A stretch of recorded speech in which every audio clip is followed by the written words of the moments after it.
الحمد لله وكفى والصلاة والسلام على خاتم الرسل وسيد الأنبياء وعلى آله وأصحابه الأتقياء. أما بعد فأعوذ بالله من الشيطان الرجيم. بسم الله الرحمن الرحيم. يا أيها الناس اعبدوا ربكم الذي خلقكم والذين من قبلكم لعلكم تتقون. یا ایھا الناس، اے لوگو، اعبدوا ربکم، عبادت کرو اپنے رب کی، الذی خلقکم، وہ ذات جس نے پیدا کیا تمہیں، والذین من قبلکم، اور ان لوگوں کو جو تم سے پہلے تھے، لعلکم تتقون، تاکہ تم پرہیزگار بن جاؤ. سبحان ربک رب العزت عما یصفون وسلام علی المرسلین والحمد للہ رب العالمین. اللہم صل علی محمد وعلی آل محمد کما صلیت علی ابراہیم وعلى آل إبراهيم إنك حميد مجيد.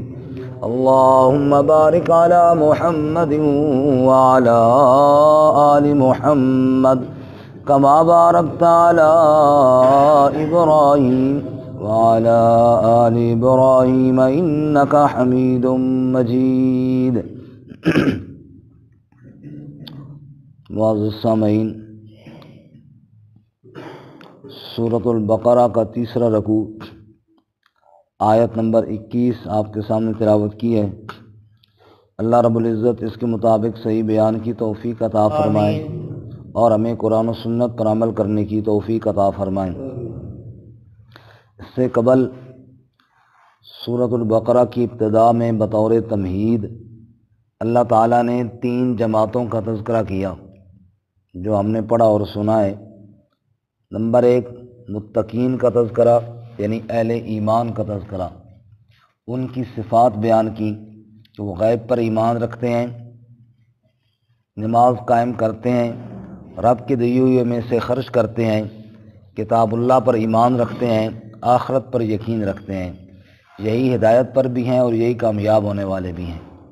نمبر 2 دوسری جماعت کافروں کی، اس کا مختصر تذکرہ کیا.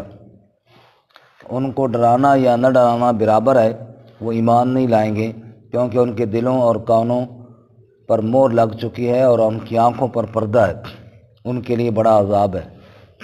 پھر بڑی تفصیل کے ساتھ منافقین کا تذکرہ ہوا جو ایمان کے دعوے دار تو ہیں لیکن دھوکہ دینے کی کوشش کرتے ہیں، اور جب انہیں مخلص ہو کر کام کرنے کا کہا جاتا ہے کہ فساد نہ کرو منافقت کے ذریعے، کہتے نہیں جی ہم تو اصلاح کرنے والے ہیں.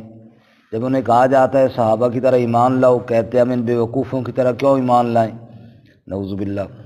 جب اہل ایمان سے ملتے ہیں کہتے ہیں ہم مومن ہیں، جب اپنے شیطانوں کے پاس جاتے ہیں کہتے ہیں نہیں ہم تمہارے ساتھ ہیں. تو ان کی مثال دی اللہ تعالیٰ نے، جیسے اندھے کو روشنی میں کچھ نظر نہیں آتا، ایسے ہی ان کو بھی یہاں کچھ نظر نہیں آتا. یہ بہرے گونگے اور اندھے بن گئے ہیں. یا ان کی مثال سخت بارش میں جیسے کوئی کانوں میں انگلیاں ڈال کر کھڑا ہو جائے. اور تو یہ ساری تفصیل بیان کرنے کے بعد 3 جماعتوں کا تذکرہ اور 3 جماعتوں کے حالات اور اوصاف بیان کرنے کے بعد آج کے سبق میں اللہ نے سب کو اپنی عبادت کی دعوت دی ہے. یا ایھا الناس، اے لوگوں میں سب آ گئے، چاہے کوئی مومن ہے، چاہے کوئی کافر ہے، چاہے کوئی منافق ہے. اے لوگو اعبدوا ربکم، عبادت کرو اپنے رب کی. اہل ایمان تو پہلے سے کرتے ہیں، مزید مطلب یہ ہے کہ اسی پر ڈٹے رہو اور اللہ کی عبادت کرتے رہو. وَأَنِ اعْبُدُونِی ھَذَا صِرَاطٌ مُسْتَقِیم، یہ صراط مستقیم ہے. اس کے اوپر ڈٹے رہو۔ اور کافروں کو تو ایمان کے ساتھ، ایمان قبول کرنے کے ساتھ عبادت کا حکم دیا، اور منافقوں کو گویا کہ مخلص ہو جانے کا حکم دیا، لیکن عبادت کا حکم سب کو دیا۔ یا ایھا الناس، اے لوگو، اعبدوا ربکم، عبادت کرو اپنے رب کی، چونکہ انسانیت کی تخلیق کا مقصد ہی اللہ کی عبادت ہے۔ فرمایا وما خلقت الجن والانس الا لیعبدون، جن و انس کی تخلیق ہی اسی لیے ہوئی کہ وہ اللہ ہی کی عبادت کریں، اس لیے اپنے مقصد کی طرف بلایا گیا ہے۔ عبادات میں بعض عبادات قلبیہ ہیں جن کا تعلق انسان کے دل کے ساتھ ہے۔ عبادات قلبیہ کی مفسرین 5 اقسام بیان کرتے ہیں۔ وہ عبادات جن کا تعلق انسان کے دل کے ساتھ ہے، ان کی کتنی اقسام ہیں؟ 5۔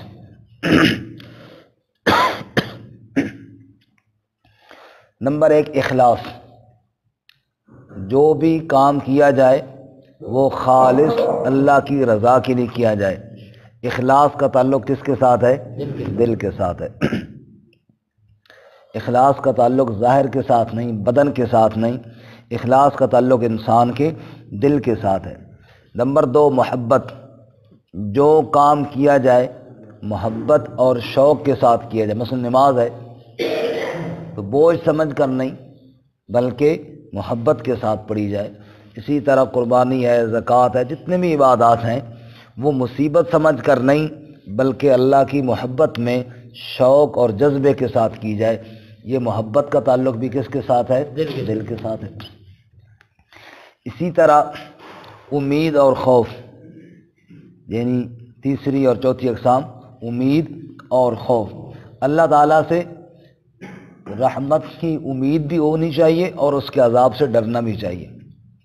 مثلا ابھی ہم نے فجر کی نماز پڑھی، ہمیں یہ امید بھی ہو بلکہ یقین کے حد تک ہو کہ اللہ تعالیٰ نے انشاءاللہ ضرور قبول فرمائی ہوگی، لیکن ڈر بھی ہو کہ ہمارے عبادت کیسی کمزور ہے، کہیں ایسا نہ ہو کہ اللہ تعالیٰ نہ قبول کرے تو وہ پابند تو نہیں ہے نا ہمارا۔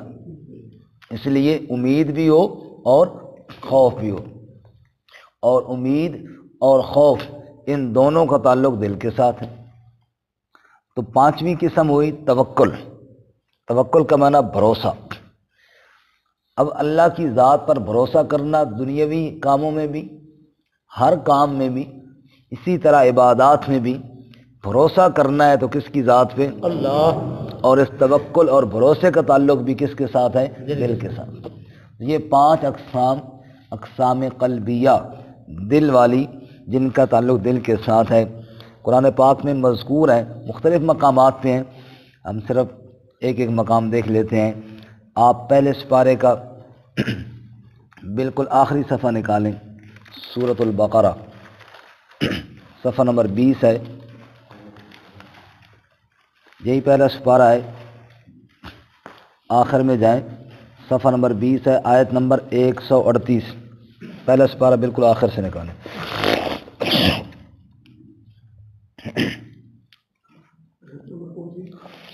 آیت نمبر 138، 138۔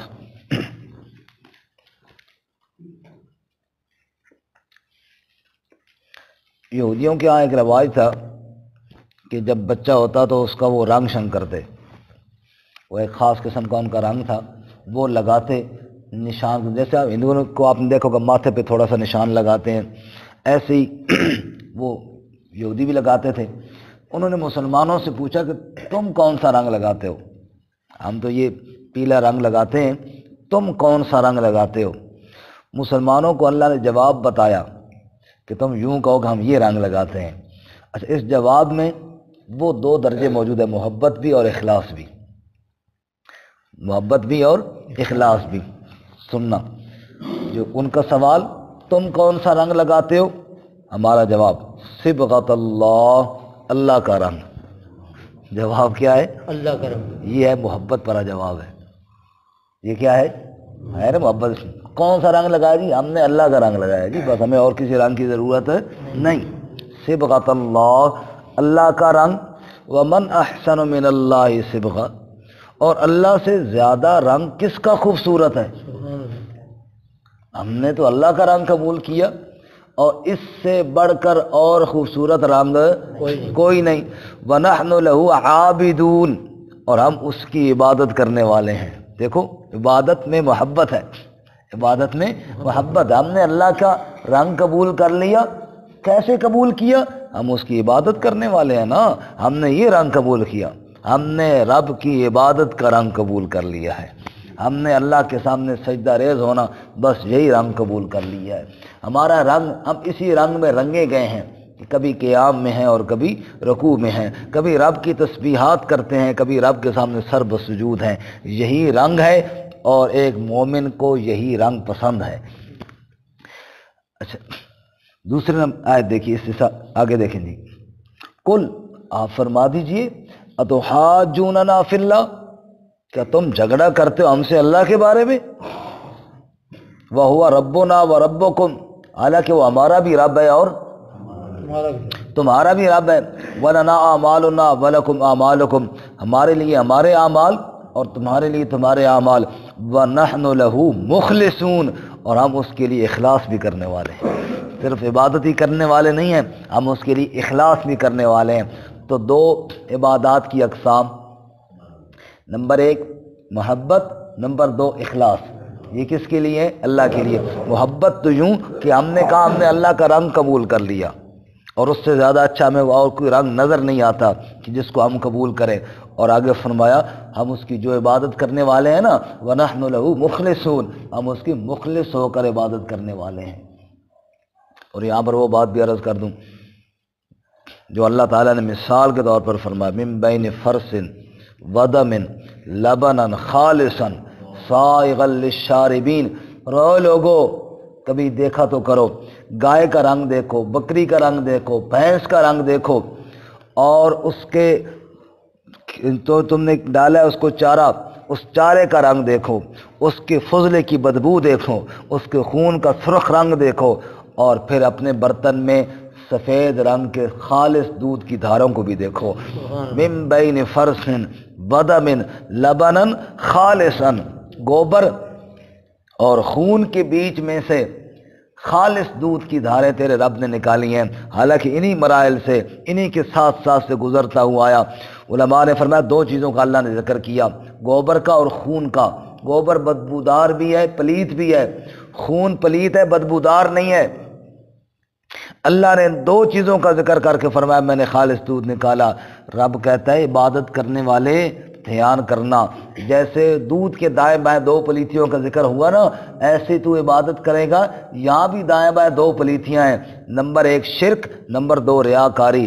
شرک گوبر کی طرح پلیت بھی ہے، بدبودار بھی ہے، اور ریاکاری خون کی طرح پلیت ہے، بدبودار نہیں ہے۔ من بین فرس ودم لبنا خالصا، جیسے گوبر اور خون کے بیچ سے خالص دودھ کی دھار تیرے رب نے نکالی ہے، شرک اور ریا کے بیچ سے خالص میری عبادت تو کر کے دکھا دے۔ وَنَحْنُ لَهُ مُخْلِصُونَ، مخلص ہو جاؤ اللہ تعالیٰ کے لیے، اللہ ہمیں اخلاص نصیب فرمائے۔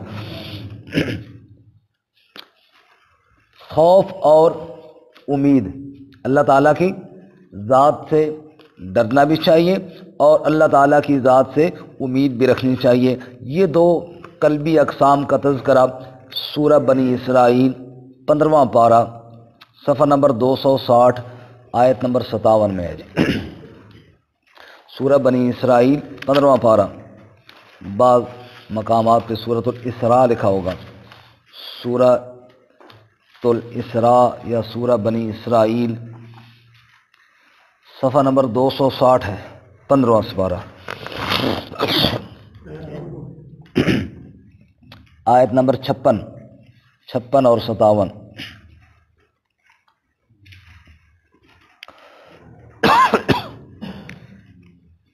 آیت نمبر 56 اور 57 سورۃ بنی اسرائیل یا سورۃ الاسراء۔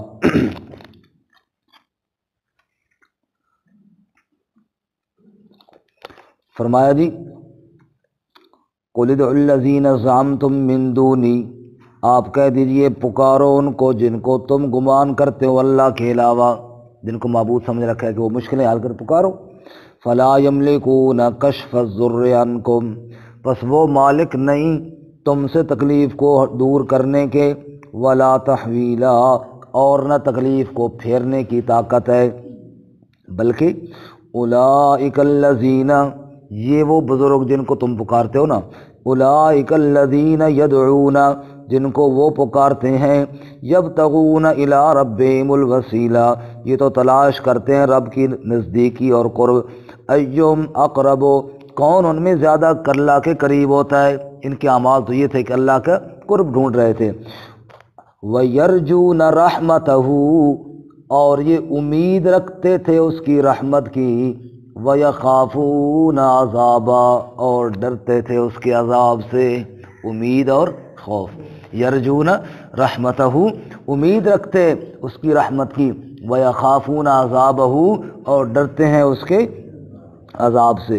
ان عذاب ربک کان محذورا، بے شک تیرے رب کا عذاب ایسی چیز ہے جس سے ڈرنا چاہیے.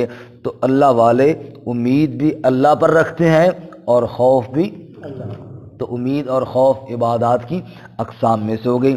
ایک صرف آخری قسم رہے گی توکل، وہ آپ دیکھیں سورہ آل عمران صفحہ نمبر 65، سورہ آل عمران صفحہ نمبر 65 اور آیت نمبر 159، چوتھا سپارہ، چوتھا سپارہ.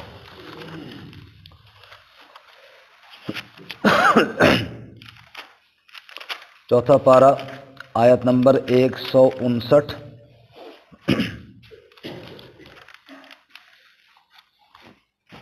صفحہ نمبر 65.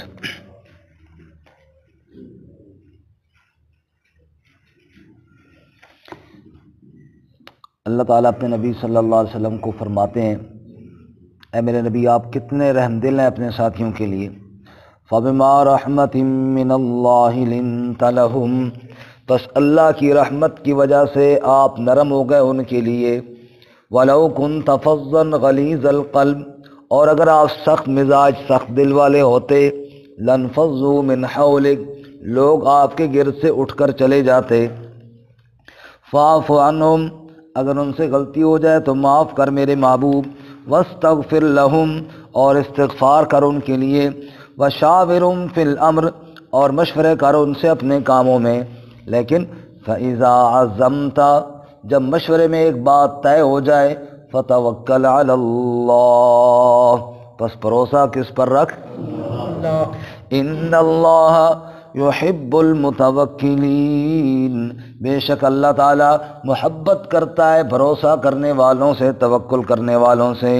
إِن يَنْصُرْكُمُ اللَّهُ، اگر تمہاری مدد کی اللہ نے، فَلَا غَالِبَ لَكُمْ، پس کوئی تم پر غالب نہیں آ سکتا.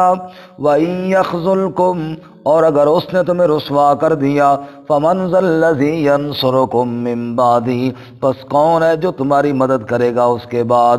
وَعَلَى اللَّهِ فَلْيَتَوَكَّلِ الْمُؤْمِنُونَ، اور اللہ ہی پر چاہیے کہ بھروسہ کریں ایمان والے. کس پر بھروسہ کرے؟ اللہ تعالیٰ پر. تو توکل بھی کیا ہے؟ دل کی عبادت ہے. واپس آئیے جی، میں نے عرض کیا 5 ایسی عبادات ہیں جن کا تعلق دل کے ساتھ ہے. نمبر 1 محبت، اور نمبر 1 محبت، نمبر 2 اخلاص، نمبر 3 خوف، نمبر 4 امید، اور نمبر 5 توکل. یہ 5 اقسام وہ ہیں جن کا تعلق دل کے ساتھ ہے. یا ایھا الناس اعبدوا ربکم، اے لوگو عبادت اپنے رب کی کرو. کیا مطلب؟ دل کے اندر اخلاص پیدا کرو اپنے رب کے لیے، محبت پیدا کرو اپنے رب کے لیے، ڈر پیدا کرو اپنے رب کے لیے، اور اپنے رب کے اوپر بھروسہ رکھو، اللہ تعالیٰ کی ذات کے اوپر یقین رکھو. دل کے اندر اللہ ہی اللہ ہو جائے. اللہ ہمیں ایسا دل نصیب فرمائے جس دل کے اندر یہ عبادات کی 5 اقسام موجود ہوں. پھر یہ ہوئی عبادات قلبیہ. دوسری عبادات بدنیہ ہیں. عبادات بدنیہ کا ذکر ہم ہر نماز میں کرتے ہیں. التحیات للہ والصلوات والطیبات، تمام زبانی باتیں بھی اللہ کے لیے. اب زبان بدن کا ایک حصہ ہے. اسی طرح والصلوات تمام بدنی عبادات وہ بھی اللہ کے لیے، والطیبات اور تمام مالی عبادات بھی اللہ تعالیٰ کے لیے۔ زبان کے ساتھ وہ عبادات جن کا تعلق ذکر اذکار سے ہے، جن کا تعلق دعاؤں سے ہے، اللہ تعالیٰ قرآن پاک میں جا بجا فرماتے ہیں فدعوا اللہ فدعوا اللہ، اللہ کو پکارو، اللہ کو پکارو، اللہ کے علاوہ کسی کو مت پکارو۔ تو یہ زبان کی عبادات ہے، اس لیے اللہ کے علاوہ کسی کی نہیں کرنی چاہیے۔ بدن کی عبادات ہے رکوع، بدن کی عبادت ہے سجدہ، قیام، یہ جناب اللہ کے علاوہ کسی کی نہ کرو۔ مال کی عبادات ہیں صدقہ، خیرات، نظر نیاز۔ اب یہاں پہ تھوڑی سی بات سمجھنے کی ہے کہ قیام کیا ہے جی؟ عبادت ہے نا؟ قیام کیا ہے؟ عبادت، کھڑا ہونا۔ قیام کا معنی کھڑا ہونا۔ اب میں اپنے استاد کے سامنے بھی کھڑا ہوتا ہوں، میں اپنے والد صاحب کے سامنے، والدہ کے سامنے بھی کھڑا ہوتا ہوں، تو یہ کون سا فرق ہے کہ یہاں پہ میرا کھڑا ہونا عبادت بنے گا اور وہاں پہ کھڑا ہونا عبادت نہیں بنے گا؟ میں یہاں بھی بیٹھا ہوں، یہ بیٹھنا بھی تو جلسہ ہی ہے نا، اور نماز کے اندر بھی بیٹھتا ہوں، یہ کون سا فرق ہے کہ میرا یہ بیٹھنا عبادت نہ رہے اور وہ بیٹھنا میرا عبادت بن جائے؟ تو یہ بات ذہن میں رکھنا۔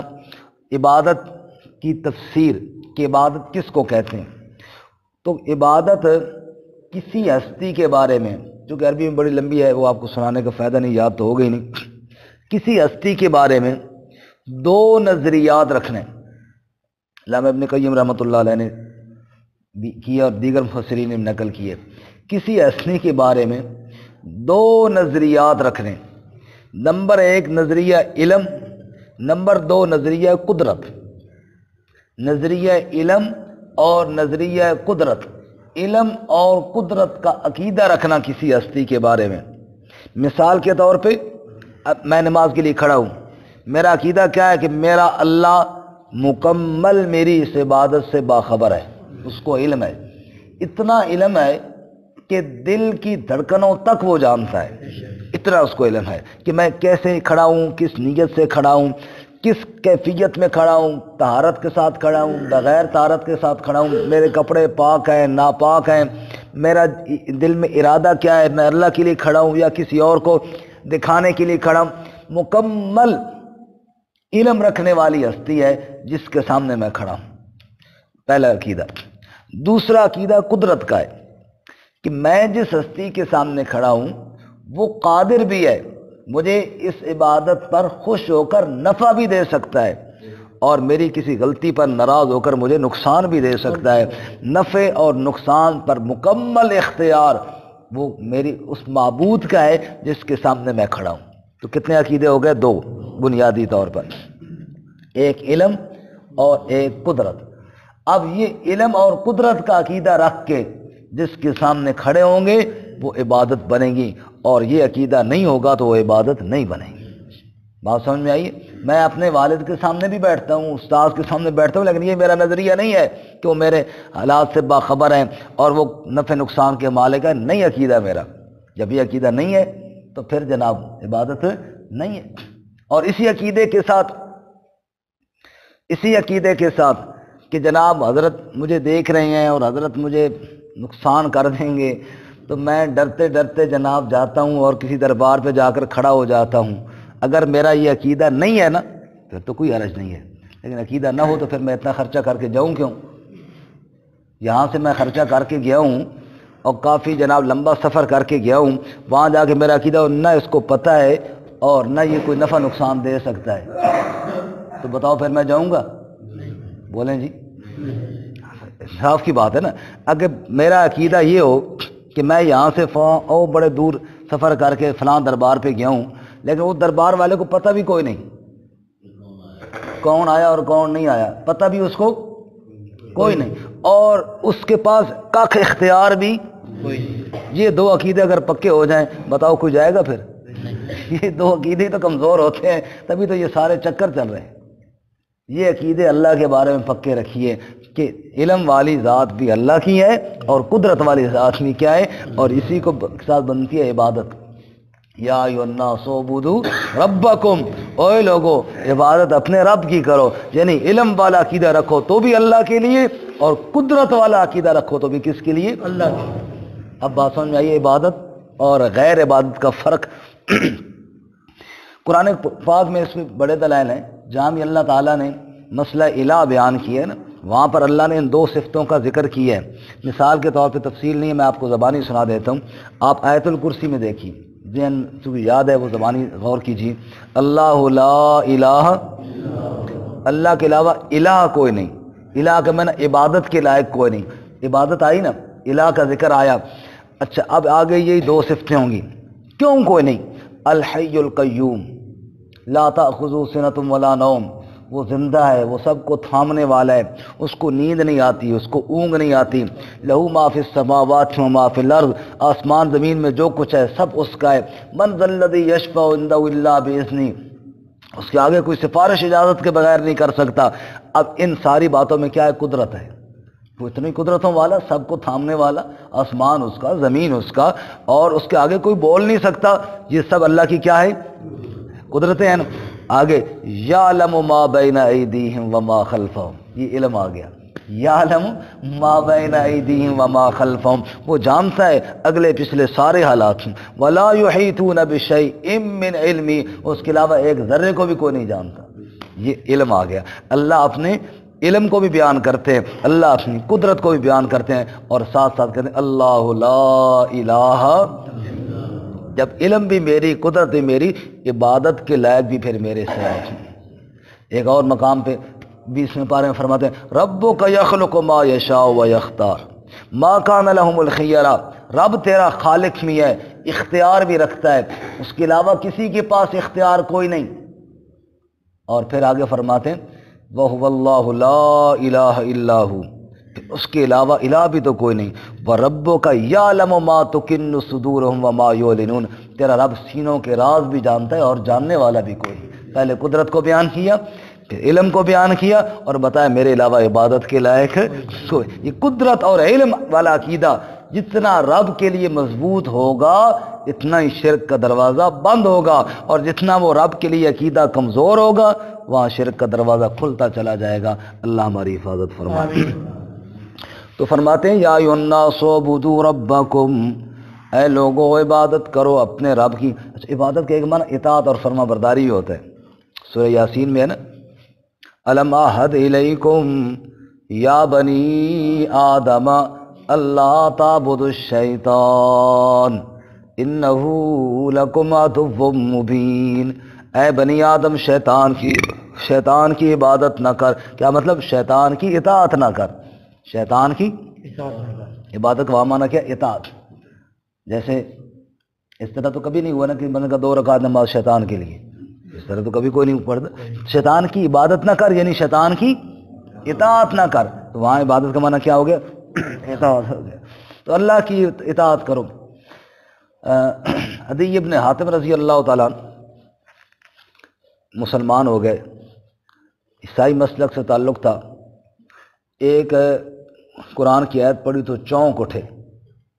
اللہ تعالیٰ نے فرمایا یہ جو اہل کتاب ہے نا اتخذوا احبارہم ورہبانہم اربابا من دون اللہ، انہوں نے اپنے مولویوں اور پیروں کو رب بنا رکھا تھا اللہ کے علاوہ۔ کیا بنا رکھا تھا؟ رب بنا رکھا تھا۔ نبی پاک کی خدمت میں یا رسول اللہ یہ آیت سمجھ میں نہیں آئی۔ اللہ کہتے ہیں انہوں نے مولویوں پیروں کو رب بنا رکھا تھا، حالانکہ میں خود اہل کتاب میں سے ہوں۔